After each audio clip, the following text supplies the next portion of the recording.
उत्तर प्रदेश की राजधानी लखनऊ में जिस तरीके से पुलिस भर्ती को लेकर लोगों में उत्सुकता जागी है, उसके दौरान हम बात करने के लिए इस समय मौजूद हैं डीजी फायर सर्विस और भर्ती बोर्ड आर के विश्वकर्मा जी के साथ। उनसे बात करते हैं और जानना चाहते हैं आखिर किस तरीके की बोर्ड अब तैयारी कर रहा है भर्तियों की, और किस तरीके से अभी तक बोर्ड ने जो भर्तियां आ रही हैं उसको किस तरीके से संचालित करता है।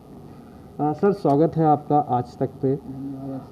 सर, जिस तरीके से अब क्या पैटर्न है भर्ती बोर्ड का, किस तरीके से वो भर्तियां कर रहा है और पिछली पुरानी भर्तियों को किस तरीके से देखा जा रहा है, कुछ थोड़ा सा डिटेल। तो आशीष जी, मैं आपकी नॉलेज में लाना चाहूँगा कि हम लोगों ने अभी लास्ट 2 वर्षों में 1,37,000 डिफरेंट रैंक के कर्मचारियों की, सब इंस्पेक्टर, कांस्टेबल और पीएसी के कर्मचारियों की भर्ती किया है, जिनमें सब इंस्पेक्टर 4,346, कांस्टेबल्स 88,298, कांस्टेबल आम पुलिस और पीएसी के 42,615 जवान, और मृतक आश्रित के जितने भी केसेस है 1,657। इस तरह से 1,37,000 प्लस कर्मचारियों की हम लोगों ने भर्ती कर दिया है।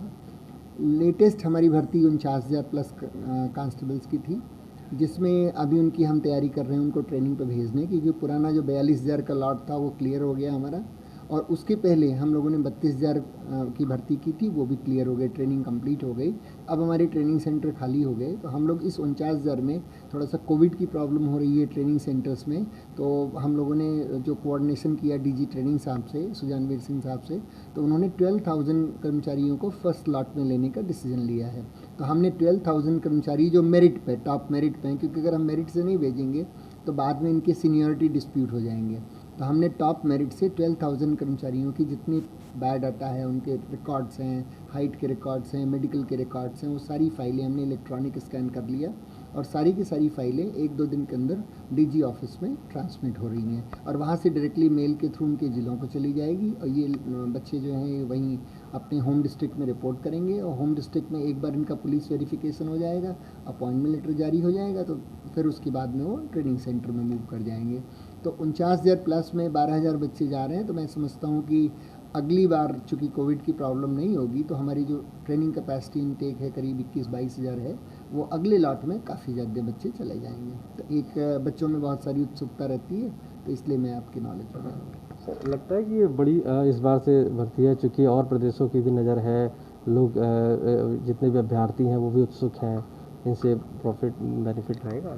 हाँ, मैं आपको नॉलेज में लाना चाहूँगा कि हम लोग अभी माननीय मुख्यमंत्री जी ने हम लोगों को 1,300 नए पद दिए हैं मिनिस्ट्रियल स्टाफ के, जिसमें से 644 तो मिनिस्ट्रियल के हैं, 358 अकाउंटेंट्स के हैं, और 327 स्टेनोग्राफर्स के हैं। ये सभी ESI मिनिस्ट्रियल सब इंस्पेक्टर की रैंक की है, और इनमें रिटन एग्ज़ाम होता है और टाइपिंग टेस्ट होता है, या स्टेनोग्राफी में डिक्टेशन होता है।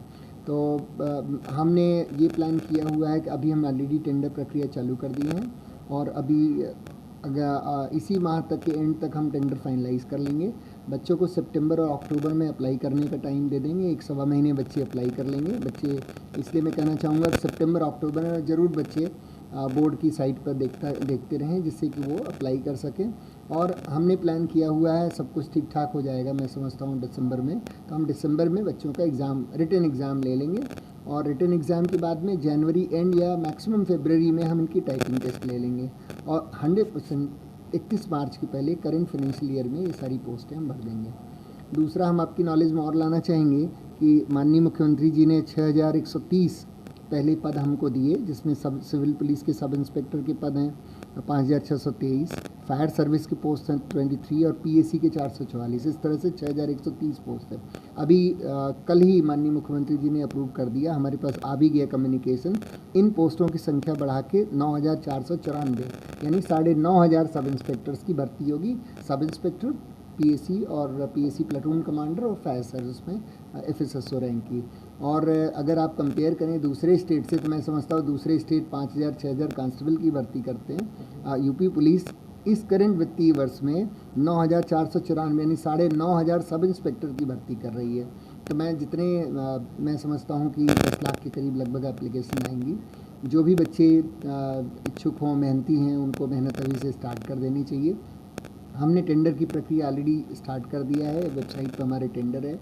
इस महीने वो भी इसको फाइनलाइज कर रहे हैं और कल लगभग 1 से सवा महीने बच्चों को हम देंगे।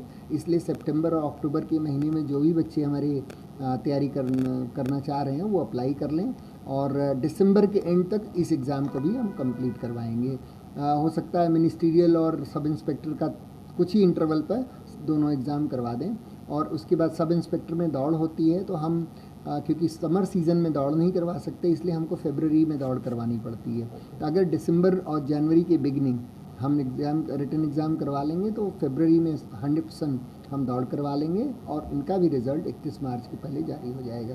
तो हमारी जो बहुत सारी वैकेंसीज़ हैं, हमें खासकर फील्ड ऑफिसर्स जो है, अब तो कांस्टेबल्स ठीक ठाक हो गए हैं, 1,37,000 हो गए हैं, तो अब कोई इतनी क्रिटिकलिटी नहीं है, लेकिन सब इंस्पेक्टर में बहुत क्रिटिकलिटी है।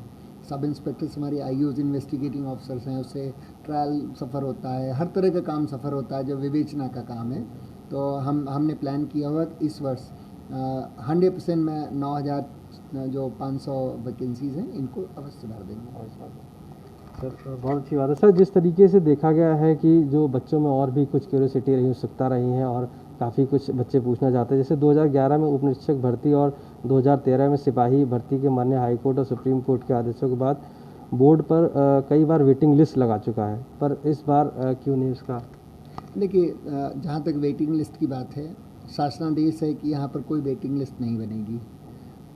उस शासनादेश के, ये शासनादेश हमारे लिए नहीं है, पुलिस डिपार्टमेंट को, वो शिक्षा डिपार्टमेंट के लिए भी है, बाकी जितने डिपार्टमेंट्स हैं सबके लिए है। जिन एग्ज़ाम्स की बात आप कर रहे हैं, इनमें माननीय सुप्रीम कोर्ट ने शासनादेशों के विपरीत उन्होंने निर्णय दिया अपना कि इसमें जो लगभग 3,000 पद खाली थे उस समय, उसके जो वेटिंग बच्चे थे नीचे मेरिट के, उनको मेरिट के आधार पर भर लेने का। तो वो अलग चीज़ है, ऑनरेबल उच्चतम न्यायालय से बड़ी तो कोई चीज़ नहीं है। अगर उन्होंने आदेश दिया है तो उसका हम लोगों ने पालन किया, कंप्लायंस किया और हमने रख लिया। बाकी एज ए पॉलिसी मैटर मैं बता दूं कि जैसे हर एग्ज़ाम होता है, उसमें कुछ बच्चे मान लीजिए और अच्छा पीसीएस में आ गए या कुछ ऑल इंडिया सर्विसेज में आ गए, रेलवेज़ में आ गए, तो बच्चे छोड़ देते हैं, या कुछ बच्चे सिलेक्टिवली मेडिकली जैसे कलर ब्लाइंडनेस है उसमें डिस्क्वालीफाई हो जाते हैं, या पुलिस वेरिफिकेशन में फेल हो जाते हैं। तो वो जितनी पोस्टें हैं शासनादेशों के अनुसार जैसे ही अगली भर्ती होती है उस रैंक की, हम लोग उसमें जोड़ देते हैं। ये नियम है और ये नियम माननीय मुख्यमंत्री द्वारा, कैबिनेट द्वारा पास किया हुआ है और हम लोगों के ऊपर बाध्यकारी है और उसके तहत ही हम लोग कार्रवाई करते हैं। सर, अगर कोर्ट इन बची हुई सीटों को भरने का कोई आपको देता है आदेश, तो क्या बोर्ड इसके लिए कुछ विचार करें? नहीं, देखिए, एंटीसिपेटरी तो हम नहीं जवाब देना चाहेंगे कि, लेकिन संस्थाएं हैं, माननीय उच्चतम न्यायालय का हम लोग हमेशा रिस्पेक्ट करते हैं, जो भी वो आदेश देते हैं उसकी कंप्लायंस करते हैं। तो इस तरह की क्वेश्चन प्रीएम्प्टिव एंड एंटीसिपेटरी है, इस पर कोई जवाब नहीं देना चाहिए। सर, जो 41,520 पुलिस भर्ती होने के लिए कोई निर्धारित कट ऑफ तय नहीं थी, तो बाकी जो बचे पदों पर मेरिट कम करके अन्य अभ्यर्थियों को अवसर जैसे क्यों नहीं दिया गया उसमें? अब देखिए, 41,000 की भर्ती में लगभग वही 3,000 के आसपास पोस्टें खाली रहती हैं।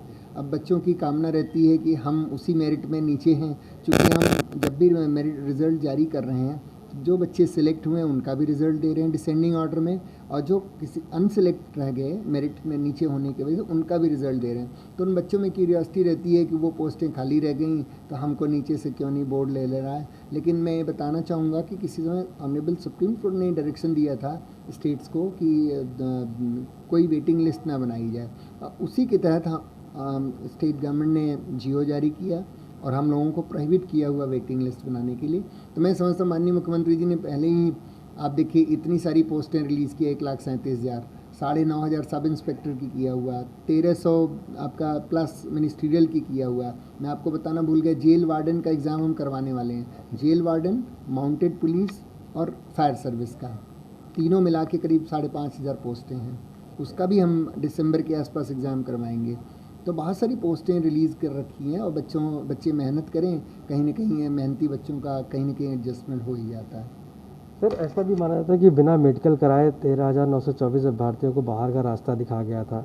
ये किस नियम के तहत किया गया था या क्या इसमें चीज़ें? ये 13,924 अभ्यर्थियों को ये बिना मेडिकल कराए, लगभग ये जब 41,520 जो हुई थी उसके बाद नहीं, जो ऑनरेबल सुप्रीम कोर्ट ने कहा कि जितनी पोस्टें खाली हैं उनको आप खाली मत रखें, उनको रिजर्वेशन पॉलिसी को देखते हुए आप उसको भर लें। तो माननीय उच्चतम न्यायालय का सम्मान करते हुए हम लोगों ने जितनी खाली सीटें थी उनको भर लिया गया। अब अगर और भी बच्चे हैं कुछ जो नहीं सिलेक्ट हो पाए तो उसके लिए कोई कुछ नहीं कर सकता। सर, एक 2017 में यूपी सरकार ने सुप्रीम कोर्ट में एक शपथ पत्र दिया था, सरकार हर हालत में पुलिस के खाली पदों को भरेगी। फिर पदों को कैरी फॉरवर्ड ऐसे क्यों किया जा रहा है, इसका कुछ? नहीं, देखिए, जो किसी एग्ज़ाम में कुछ बच्चे नहीं ज्वाइन करते, मान लीजिए 49,000 हम लोगों ने अभी किया है, और 1,500-2 हज़ार बच्चे कहीं ना कहीं दूसरी जगह अध्यापक बन जाएंगे, सिलेक्ट हो जाएंगे, खाली रह जाएंगी, तो जब भी अगली कांस्टेबल की भर्ती आएगी उसमें समायोजित हो जाएंगी वो पोस्टें। अब उन पोस्टों को उनके नीचे भरने का कोई प्रावधान नहीं है, जैसे हमने अभी आपको बताया था, वेटिंग लिस्ट का प्रावधान नहीं है। तो मैं समझता हूँ कि चूँकि इतनी अपॉर्चुनिटीज़ बच्चों के पास में है, और हम कोविड के बावजूद भी, देखिए, इतनी प्रॉब्लम्स के बावजूद भी हम लोग एक दिन रेस्ट नहीं ले रहे हैं। आज तक ऐसा कोई दिन नहीं है जिस दिन हम लोगों का ऑफिस बंद रहा हो, कभी भी। अगर कोविड कोई का मिल भी गया तो भी हम लोगों ने ऑफिस नहीं बंद कर रखा, इसीलिए कि अगर दिसंबर में एग्ज़ाम करवाना है तो एटलीस्ट 6 महीने की तैयारी चाहिए। अब बच्चों को हर हालत में दिसंबर में सारे के सारे एग्ज़ाम करवा के हम सब इंस्पेक्टर का, मिनिस्ट्रियल का, जेल वार्डन का, फायर सर्विस का और माउंटेड पुलिस का सारे के सारे कार्रवाई ख़त्म कर देंगे। जिससे होता क्या है कि अगर एक बार हमने ख़त्म कर दिया 31 मार्च, तो अगले फाइनेंशियल फिर बाकी चीज़ें भी माननीय मुख्यमंत्री जी विचार करेंगे कि किन चीज़ों को भरना है, कैसे भरना है। क्योंकि पुलिस डिपार्टमेंट, मेरे ख्याल से पुलिस डिपार्टमेंट के लिए जितना भी हम लोगों ने भेजा, आज तक किसी चीज़ के लिए नो नहीं हुआ है। तो आदरणीय मुख्यमंत्री जी सभी जितनी पोस्ट हैं उनका सैंक्शन दे देते हैं, और हम लोग ऑलरेडी इस पीरियड में भी लगे हुए हैं कंटिन्यूसली प्लान करने के लिए। सर, एक सवाल था कि 22 नवंबर 2019 को इलाहाबाद हाई कोर्ट के 2 जजों की बेंच ने उत्तर प्रदेश पुलिस भर्ती की कैरी फॉरवर्ड नियम को अनुचित और मनमाना करार दिया। उसमें अभी तक सरकार ने या कोई बोर्ड ने कोई जवाब नहीं दाखिल किया, जबकि दोबारा 11 जून 2020 को फिर जवाब दाखिल करने के लिए बोला जाता है। तो सरकार या बोर्ड जवाब क्यों नहीं दाखिल किया है, और अभी तक मामले को लंबा क्यों खींचा जा रहा है, जबकि लगभग 5,292 बच्चों का भविष्य है और अगली तारीख 18 अगस्त लगी है? इसमें आप क्या कहेंगे, क्या जवाब दाखिल होगा या कैरी फॉरवर्ड पे किस तरीके? इस तरह के जो, देखिए, इंडिविजुअल पिटिशंस बहुत बच्चों के हुए हैं, हम लोगों ने इंडिविजुअल भी किया है, कॉमन भी किया है, और सभी में पिटिशंस, काउंटर पिटिशंस दाखिल कर रहे हैं। और उसमें हमारा स्टैंड पॉइंट यही है कि शासनादेशों के अनुसार कोई भी वेटिंग लिस्ट नहीं बनाई जाएगी, और इसलिए इन खाली पदों को हम कैरी फॉरवर्ड कर रहे हैं। 41,000 के खाली पद 49,000 में कैरी फॉरवर्ड हुए, इस 49,000 के जो खाली पद होंगे वो अगली भर्ती में कैरी फॉरवर्ड होंगे। ये नियम है, इस नियम के तहत करते हैं। बाकी अन्यथा माननीय सर्वोच्चतम न्यायालय, अगर माननीय हाई कोर्ट कोई ऐसा आदेश देता है तो हम उसमें अपील में माननीय सुप्रीम कोर्ट जाएंगे, उच्चतम न्यायालय में जाएंगे। सर, एक मेडिकल को लेकर काफ़ी कुछ दिक्कत आती है कि मेडिकल में कुछ अभ्यर्थी ज़रूर फेल होंगे, तो मेडिकल में अतिरिक्त अभ्यर्थियों को क्यों नहीं बुलाया गया, जैसे जिस तरीके से उनका हो जाए? देखिए, पोस्टें फिक्स करते हैं। जैसे मान लीजिए गवर्नमेंट ने हमें कहा 49,000 पोस्टें हम आपको रिलीज़ करते हैं, हम 49,000 बच्चों का रिजल्ट बनाते हैं। अब 49,000 बच्चों में अगर कोई फील्ड में जाके और कोई मेडिकल में जो फेल हैं, मेनली कलर ब्लाइंडनेस की वजह से है। अगर आप देखेंगे 99% बच्चों में, क्योंकि कुछ होते हैं टेम्प्रेरी फेल होते हैं, और टेम्प्रेरी मान लीजिए कोई सर्जरी करवानी है, सर्जरी करवा के ठीक होता है। तो कलर ब्लाइंडनेस एक चीज़ ऐसी है जो ठीक नहीं हो सकती। तो उसमें हम जो कलर ब्लाइंड बच्चे हैं या मेडिकल में फ़ेल हो रहे हैं, उनकी वो स्लॉट हम इमीडिएटली अगली वैकेंसी में फिलअप करते हैं। हाँ, सेम चीज़ों में अब देखिए, हमें पता भी नहीं है कि 49,000 में कितने बच्चे मेडिकल में फ़ेल हो जाएंगे, तो हम ऐसा एंटिसिपेटेड तो ले नहीं सकते कि 49,000 की जगह और एक्स्ट्रा भर लिया हमने। यानी कि जो लोग मेडिकल में फेल हो जाते हैं उनके पद खाली छोड़ दिए जाते हैं? हाँ, खाली छोड़ दिया, उसके अगले इमीडिएट अगली भर्ती में, इमीडिएट अगली भर्ती में लगातार हम हमेशा भर्ती कर ही रहे हैं हम लोग। सर, 2011 में उप निरीक्षक भर्ती और 2013 सिपाही भर्ती में माननीय हाईकोर्ट सुप्रीम कोर्ट के आदेशों के बाद बोर्ड को कई बार वेटिंग लिस्ट लगा चुका है, फिर इस बार क्यों नहीं लगाया, 2000 जब पहले लगाया? नहीं, जो भी वेटिंग लिस्ट भरी गई है वो माननीय उच्चतम न्यायालय के आदेशों के सम्मान में भरी गई है।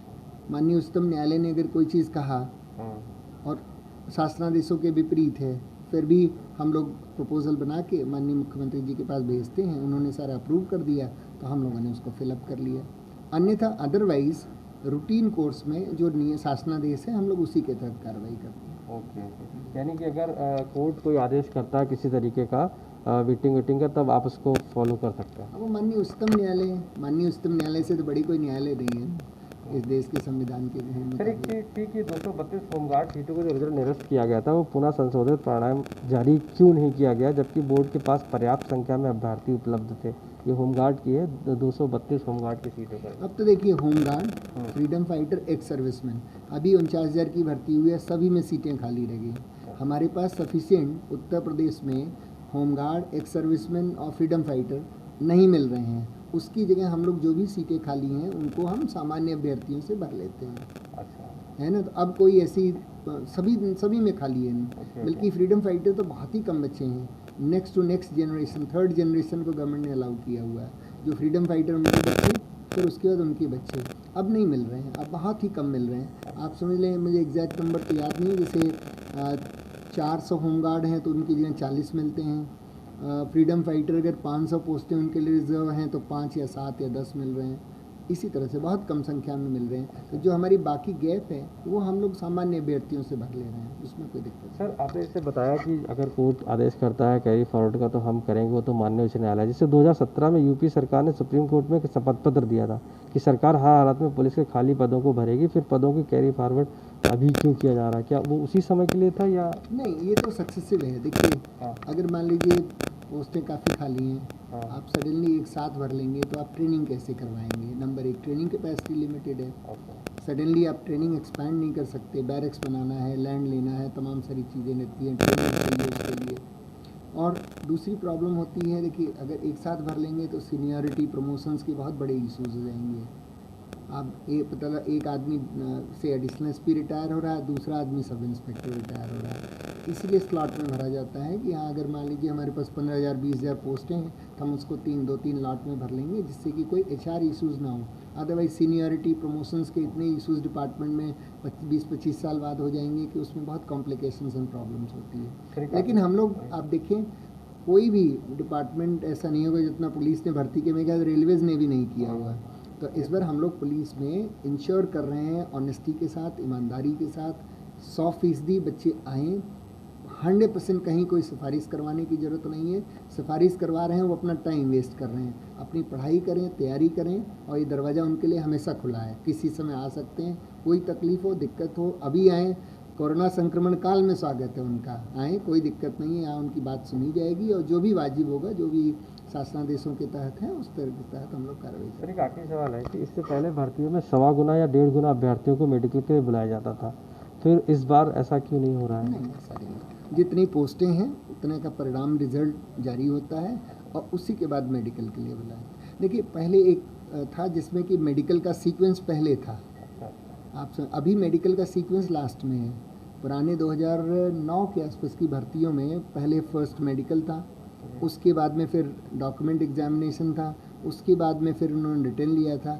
वो अलग इशू है, तो वो डिफरेंट इशू हो जाएगा। तो सर टोटल अगर हम माने तो कितनी अब इस बार भर्तियां मिलने वाली हैं जो हमारे कैंडिडेट हैं उनको? तो हमारे जो कैंडिडेट हैं उनके लिए जो अपॉर्चुनिटीज़ हैं, देखिए 9,500 सब इंस्पेक्टर के लिए है, 1,360 मिनिस्ट्रियल के लिए है, स्टेनोग्राफर्स, अकाउंटेंट और आपके एएसआई मिनिस्ट्रियल के लिए।